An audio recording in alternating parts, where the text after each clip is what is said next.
Olá, acompanhe com a gente as notícias do Parlamento Capixaba, agora no Jornal Panorama. A gente começa com as informações sobre a primeira sessão de sabatina de candidatos à vaga de conselheiro do Tribunal de Contas do Estado. As sabatinas dos indicados a conselheiro do Tribunal de Contas do Espírito Santo começaram nesta terça-feira. 2 candidatos foram sabatinados: o jornalista e deputado estadual Cláudio Vereza e o advogado e auditor de controle externo do Tribunal de Contas, Renato Ferraz Martins. Primeiramente, eu gostaria de fazer história, não só aqui no Espírito Santo, mas no Brasil, como o primeiro conselheiro cidadão. Isso quer dizer que, em virtude dos meus 23 anos que eu tenho no Tribunal de Contas, eu sinto a necessidade de ocupar uma cadeira no plenário. Mais ainda, montar um gabinete técnico com o apoio dos meus colegas auditores, engenheiros, especialistas em TI. O Tribunal de Contas vem mudando. A sociedade precisa refletir sobre o verdadeiro papel do Tribunal de Contas, a verdadeira função dos recursos públicos, a finalidade desses recursos. Penso que o momento, a voz das ruas, pede essa mudança. O nosso Tribunal de Contas tem muitos poderes e precisamos votar.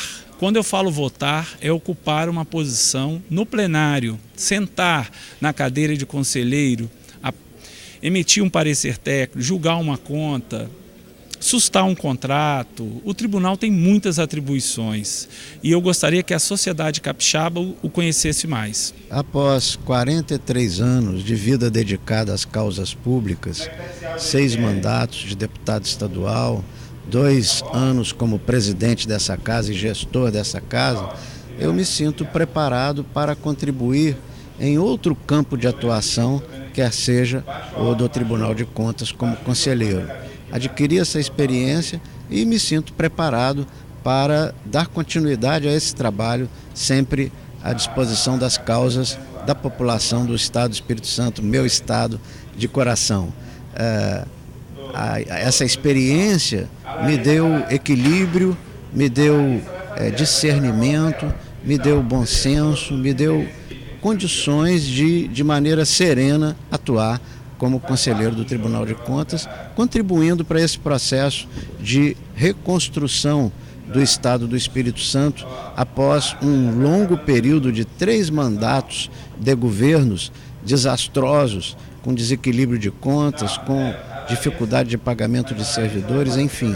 Nós estamos há pouco tempo reconstruindo esse Estado e o Tribunal de Contas tem muito a contribuir para esse processo de reconstrução, transformando o Espírito Santo num Estado grandioso na conjuntura da Federação Brasileira.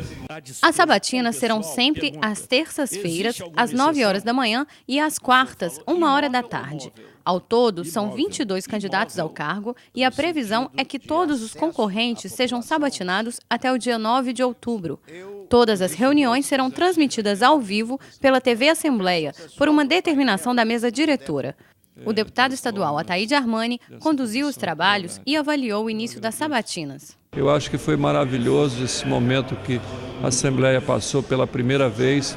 Você tem uma sabatina dos candidatos a conselheiro transmitida ao vivo pela TV Assembleia, dando condição a todos os candidatos de estar se explanando, aos deputados da comissão de estar questionando, aos deputados que não são da comissão, mas que estiveram presentes também fazendo o questionamento. A gente vai continuar os trabalhos até questionar o 22º candidato e depois faremos um relatório, vamos procurar fazer um relatório à altura e enviar ao plenário para que o plenário decida se vai ser esse ou aquele candidato que vai ser o conselheiro do Tribunal de Contas. Veja agora os destaques da segunda sessão ordinária da semana. A repórter Nicole Espósito acompanhou os trabalhos e tem as notícias. Nicole.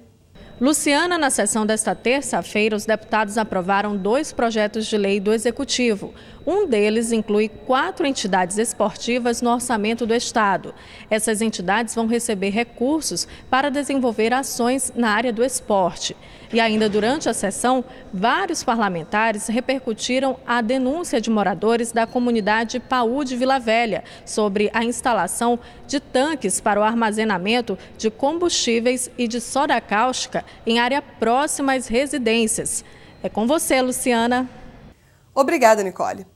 Parlamentares conhecem problemas e necessidades do ensino rural e decidem formular indicações para o Executivo melhorar a atuação na área. Os deputados da Comissão de Educação receberam integrantes do Comitê Estadual de Educação no Campo, que falaram sobre as principais demandas da área. Durante o encontro, foram apontados problemas e necessidades de mudanças nos aspectos estruturais, administrativos e pedagógicos relacionados ao ensino rural. Nos últimos 10 anos foram fechadas mais de 2.000 escolas no Espírito Santo. Uma escola que fecha no campo significa, em parte, o fechamento da comunidade. E outra questão é o problema da educação contextualizada. Nós não temos uma educação própria e apropriada para os povos do campo. Por isso, o comitê tem 3 grandes solicitações. As primeiras são a aprovação das diretrizes operacionais da educação do campo, que vão permitir a direção dessas políticas e a criação de uma gerência. Hoje, a educação do campo é invisibilizada dentro da SEDU. Essa gerência ela pode ser, então, o mecanismo para instrumentalizar a efetivação das leis da educação. E outra bandeira do comitê é a desburocratização da EJA. Existe uma quantidade grande de jovens e adultos no campo hoje, precisando inclusive serem alfabetizados e também fazer o curso médio, cursos técnicos, mas que a forma que a EJA ainda funciona dificulta a sua efetivação. A reunião foi realizada em conjunto com a Frente Parlamentar Estadual em apoio à educação no campo.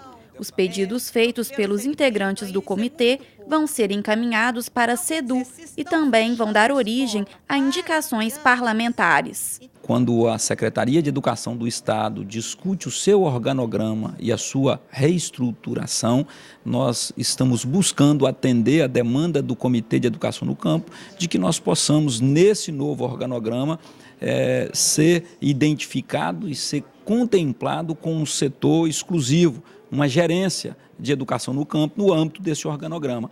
Essa é a principal reivindicação, junto com ela, as diretrizes operacionais do setor da educação no campo, que nós precisamos que sejam aprovadas no âmbito da SEDU e também que nós possamos ser contemplados a partir daí com o EJA no campo, a escola de jovens e adultos para efeito das escolas do campo.